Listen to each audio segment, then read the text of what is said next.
Muy bien, me gustaría ahora presentarles a Fraker,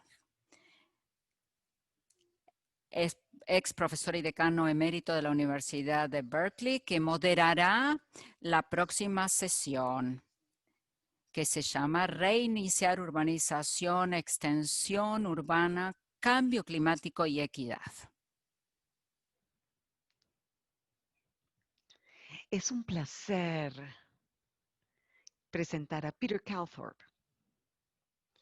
Lo conozco desde hace más de, bueno, casi 50 años. Espero que salga una imagen con el nivel de innovación extraordinaria de Peter en las últimas décadas.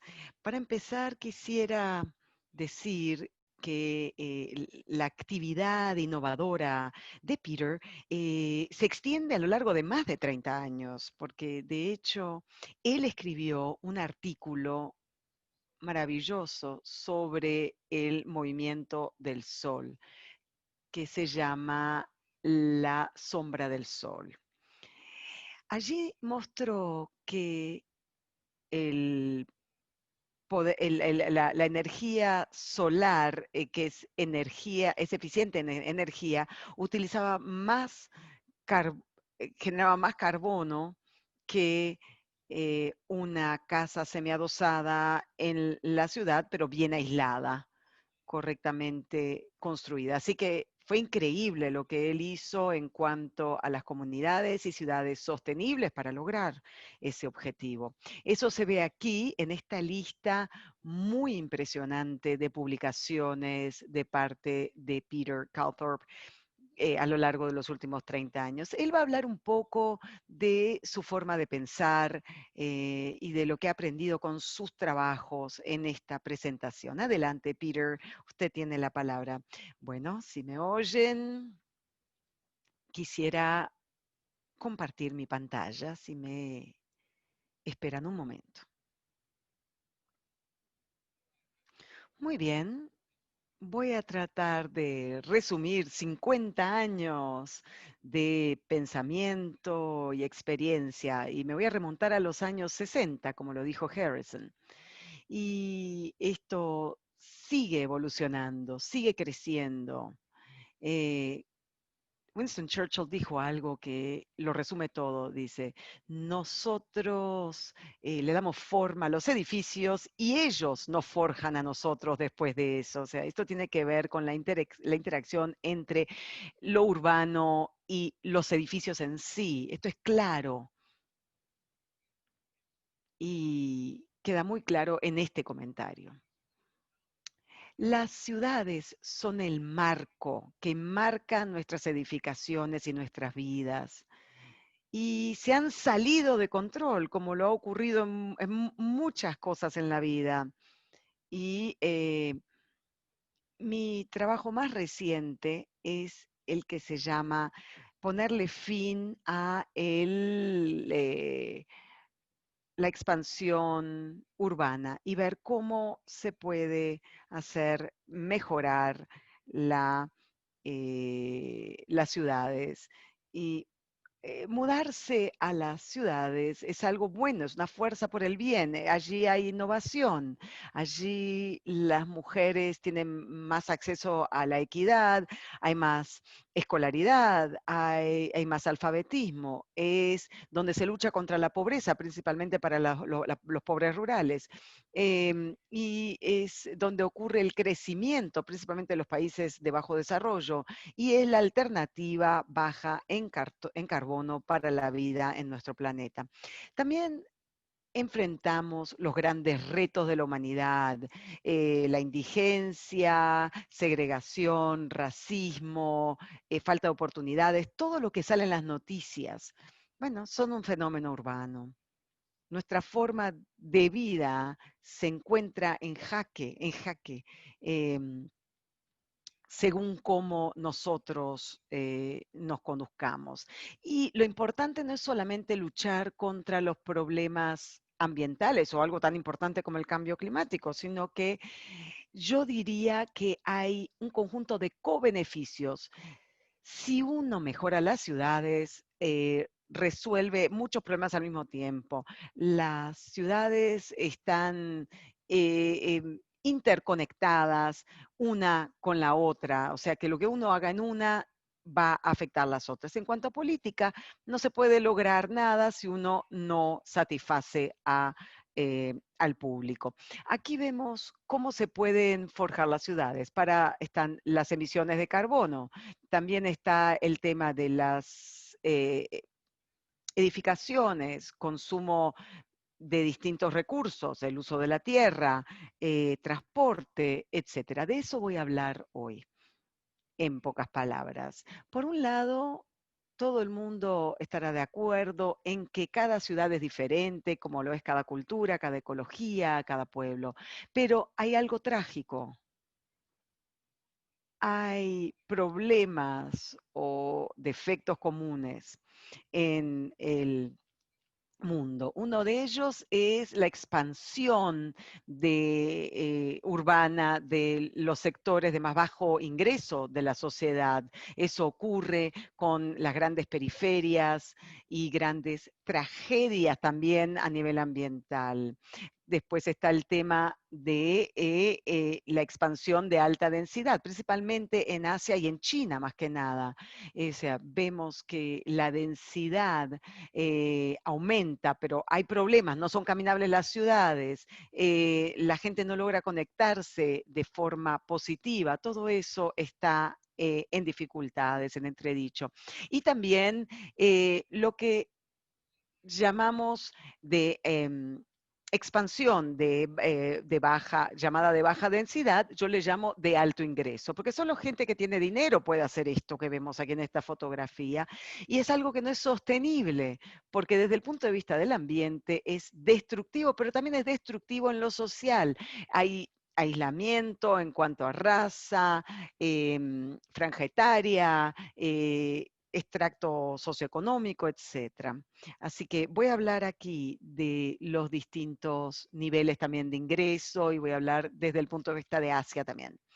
Cuando pensamos en las ciudades como entidades individuales, pero nosotros vivimos en áreas metropolitanas y cada una es diferente y cada una tiene sus estilos de vida que tienen sus consecuencias socioeconómicas de distintos tipos. Por ejemplo, San Ramón en el área de la bahía vemos que es todo muy extendido, hace falta usar automóviles para todo.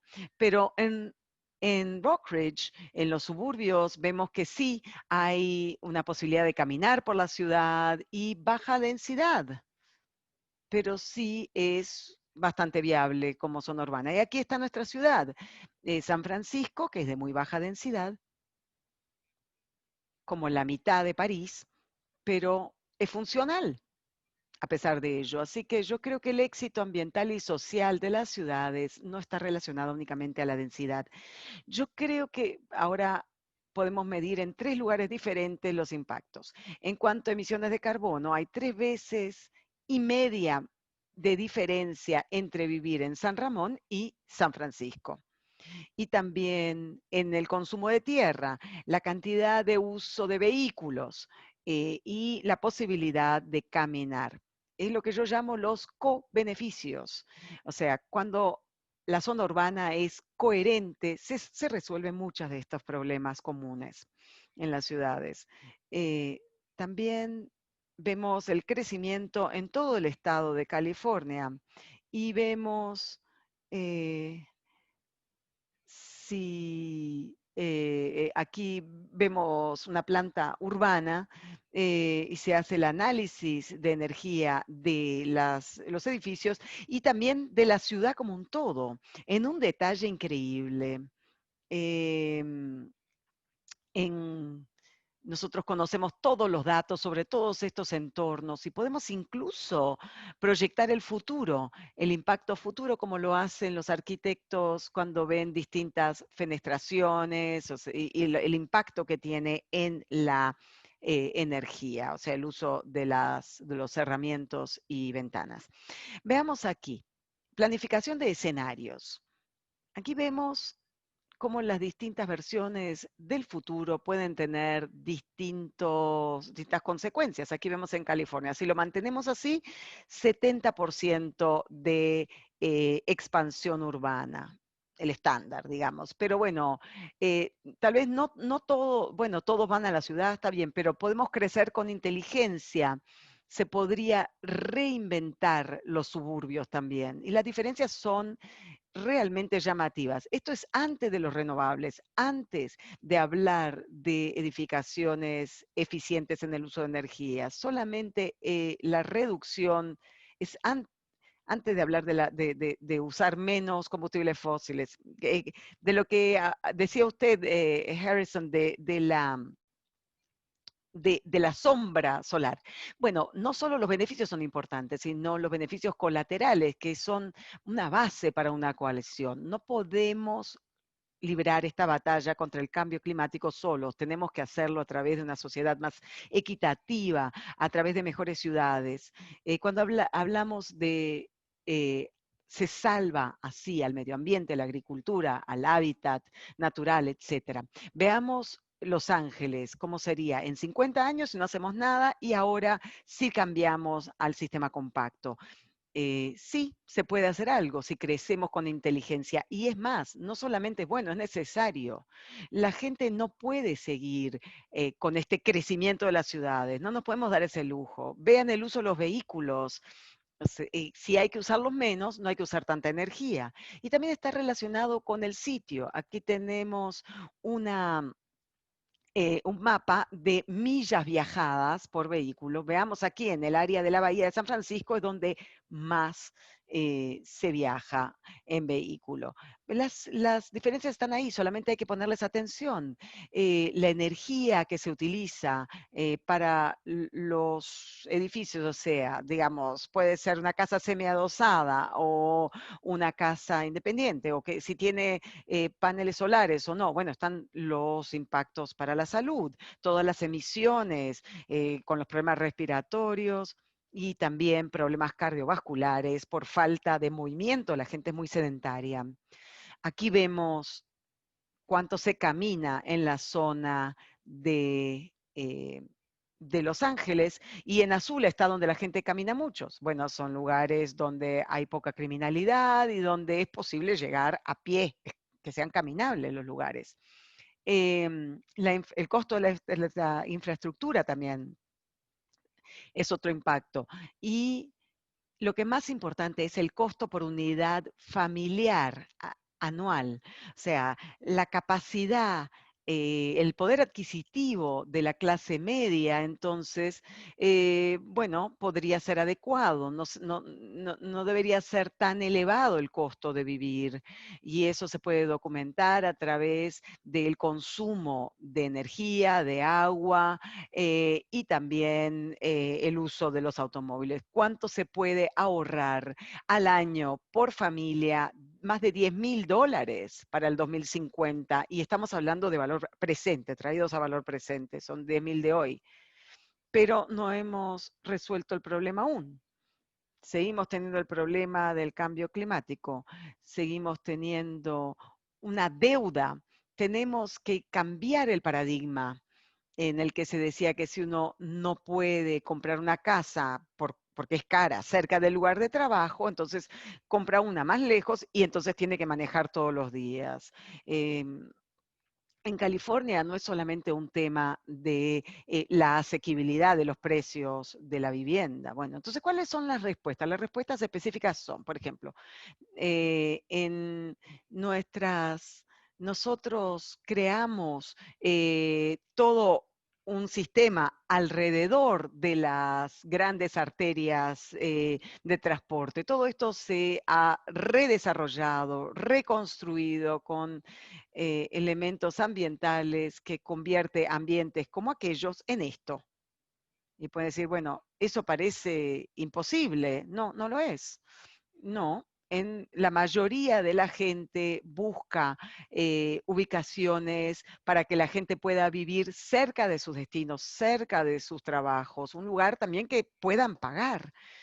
Y hemos mejorado a un nivel nunca antes visto, con mejores lugares, con ciclovías, vías peatonales, senderos, que mejoran la calidad de vida. Veamos la realidad de las cosas. Aquí está Los Ángeles. Y aquí vemos las arterias, los sistemas de transporte público que van creciendo. Y aquí podemos ver cada lote de tierra que está cerca de una arteria de transporte. Y vemos todo lo que tenga un tamaño de por lo menos 2/10 o sea, de un acre, y que para que la gente tenga las oportunidades que necesita. Tenemos como 20.000 acres solamente en el condado de Los Ángeles. Podríamos crear una densidad de hasta 1.600.000 unidades de viviendas. O sea, no necesitamos ampliar el espacio, la huella, necesitamos construir hacia arriba. Y eso genera mejorías en cuanto a consumo de energía, agua, y también congestión, calidad del aire, emisiones de carbono, todo mejora, incluso el costo por familia. Cuando hacemos esa mejoría, ese mejoramiento urbano. Bueno, en el Valle del Silicio, por ejemplo, se ve esto también. Vemos que tenemos hasta 1.400.000 viviendas nuevas dentro, justo en el medio del Valle del Silicio, de Silicon Valley, en 800 acres de em, tierras. Estamos hablando de que ya, y los rellenos también son importantes. Ya tenemos 400 millas de tránsito posible en las zonas donde están las grandes arterias. Podemos utilizar, desarrollar las ciudades junto con las arterias de tránsito. Vemos que bajó en un 50% en las emisiones de gases de efecto invernadero en una vivienda que está en estas zonas, a diferencia de aquellas que estaban alejadas las unas de las otras en los suburbios. Entonces, en cuanto al relleno y el urbanismo, necesitamos una nueva forma de tránsito público, de transporte público, para mejorar las condiciones de vida para este tipo de relleno. Tenemos eh, las carreteras son lo suficientemente anchas, tenemos todo construido. Entonces, ¿qué podemos hacer? A mucha gente le gustan los vehículos autónomos, pero el problema es que genera más millaje a nivel privado, como un tercio más. Si uno lo comparte como un taxi, es peor. Porque hay muchas millas que se cubren solamente para poder recoger a todos los pasajeros y dejarlos a todos, cada uno en su destino. Incluso se puede duplicar el número de millas recorridas en vehículo si uno toma un taxi. Así que eso no soluciona el problema. Nosotros sabemos que los autobuses, el tránsito rápido es el mejor, el transporte público es lo mejor, y eso empezó en Sudamérica, también lo hay en la China y en el mundo en desarrollo en general, y nosotros estamos empezando a experimentar también con este sistema. Y en la China hay vehículos autónomos, o sea, autobuses autónomos. eh, ya. En Singapur están experimentando con vehículos autónomos más pequeños, pero en carriles específicos. Esto es el camino en California. ¿Qué se puede hacer con esto? Se pueden hacer aceras más anchas, doseles arbóreos y con distintos carriles para transporte público y para automóviles. O sea, hay campo para todos, hay espacio para todos. Todo esto lo, no, bueno, una de las cosas más importantes es los autobuses y el tránsito público, pero los vehículos autónomos también son muy importantes, son muy eficientes y uno puede aglomerar orígenes y destinos de usarlo de la manera más eficiente. Es más rápido, más barato y en cuanto a gastos operativos, bueno, es totalmente diferente de lo que teníamos antes con nuestros trenes, ya sea ligero o no. Yo creo que esto va a ir de la mano con la nueva generación de urbanismo. Ahora, el crecimiento urbano, la expansión urbana de bajos ingresos. Tengo ejemplos de México y no sé cuánto tiempo me queda.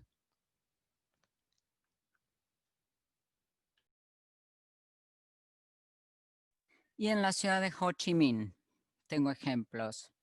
En México tienen viviendas sociales subsidiadas sobre terrenos baratos y también las viviendas informales, autoconstruidas. Y yo creo que es una solución sistémica más costeable, más asequible. Hay que darle a la población las facilidades de los servicios públicos básicos y ahí dejar que ellos construyan, porque van a construir alrededor de donde puedan encontrar fuentes de trabajo disponibles.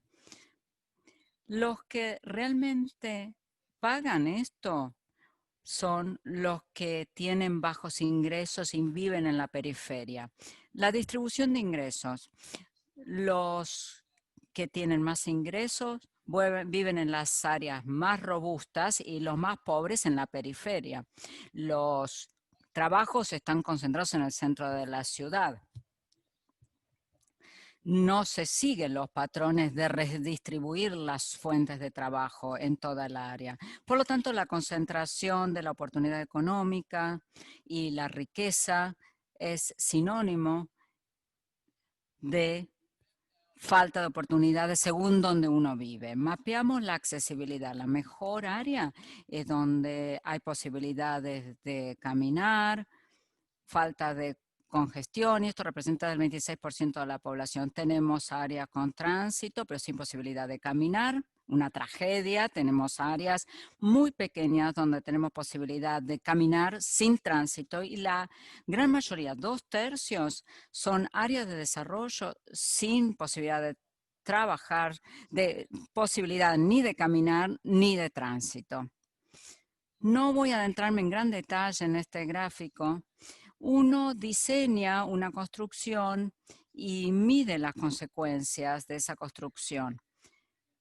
Ven, aquí sería un intento donde aventuramos dilucidar qué tipo de configuración urbana, transporte, empleo o terreno vamos a tener si construimos ahí. Usted le quedan 8 minutos, Peter. No hay problema. Este tipo de matriz de múltiples co-beneficios, ya sea consumo de terreno, tiempo de viaje para la población de bajos ingresos. En muchas partes de México tenemos que viajar 3 horas para ir al trabajo y tomar varios sistemas de transporte. El consumo de agua, el consumo de energía se puede medir también. Y esto sería el cimiento de la coalición política. Es decir, para preservar la tierra o conservar el agua o la vivienda asequible, pueden ver que una solución le soluciona todos los problemas. En Ho Chi Minh comenzamos a analizar cómo la ciudad se expande en terrenos planos. Realmente esto es el epicentro del cambio climático. Más de 400 kilómetros cuadrados de desarrollo se ven o se desarrollan sobre un terreno plano y sigue creciendo. Un nuevo plan maestro debe diseñarse para transformar completamente cómo y cuándo y dónde. Y a veces dónde es la pregunta más difícil de contestar. Esta reubicación de personas que refleja el próximo crecimiento debería ser la más alta prioridad en términos de diseño urbano. Hemos identificado 4 sitios donde si la infraestructura y el transporte se expande, el desarrollo puede desplazarse desde el sur hacia áreas resilientes y más seguras. Este es un cambio radical, pero es un cambio que debe tener lugar. Y también podemos desarrollar ciudades que sean benignas ambientalmente y socialmente. Cuando miro la movilidad, me fijo en las consecuencias ambientales, cómo la gente se mueve. En Vietnam, nadie quiere ir en micros, en autobuses. Quieren ir en sus motos. ¿Y qué pasa? Pensamos si hacemos que todas las motocicletas se vuelvan eléctricas. Pero al mezclar modalidades, nadie puede moverse efectivamente. Si nosotros damos carriles dedicados a las motocicletas eléctricas, la pregunta fue, bueno, ¿cuánta capacidad tenemos? Si uno hace los números, hace los cálculos y comienza con 14.000 viajes por hora pico en un carril de tránsito y lo aumenta porque va a haber 1,5 o 2 personas por motocicleta, ve que la capacidad del carril es 22.000, que es mucho más que el autobús rápido o que el metrobús. Y es una forma de transporte masivo más eficiente, la gente viaja como quiere, al aire libre y tienen la misma capacidad por carril. Es decir, construir un carril de transporte ferroviario rápido podría convertirse en otra manera de mover otros 4 o 5 millones de personas de manera efectiva. Por lo tanto, hay muchísimas estrategias para mejorar la esencia de la vida social y el futuro económico de muchísimas poblaciones. No les voy a mostrar la extensión de alta densidad, pero voy a terminar con 8 principios. No es que no sabemos cómo hacer lo correcto. Y lo correcto tiene características universales. Comenzamos con la preservación de los ecosistemas, los terrenos agrarios, los sitios de acervo cultural, los terrenos vacíos, y uno crea fronteras urbanas. También el segundo principio es que tenemos que crear vecindarios de uso mixto e ingresos mixtos. Tercero, hay que crear una red de vías que nos permitan conectarnos fácilmente y tenga escala humana. Necesitamos espacios públicos que podemos identificar. Tengo algunos números, cálculos para ofrecerles. Caminar, andar en bicicleta, esto tiene que tener preeminencia cuando se diseña la ciudad, porque si no lo hacen, no se vuelve una opción. Mejorar el tránsito es lo que ocurre cuando uno crea lugares muy urbanizados. La gente va a tender a utilizar el transporte público si es ubicuo y si es asequible. Y número 8, tenemos que compatibilizar la densidad y el mix para poder tener una capacidad de tránsito importante en las áreas de estación. Estos son los principios para recordar, para moldear, diseñar ciudades, y cuando lo hagamos, construimos coaliciones políticas y económicas y sociales. Por lo tanto, ganamos todos. Creo que eso es todo lo que tengo para decir hoy, y no voy a hablar de China, porque no tengo más tiempo. Harrison, hay preguntas. ¿Tenemos tiempo para preguntas?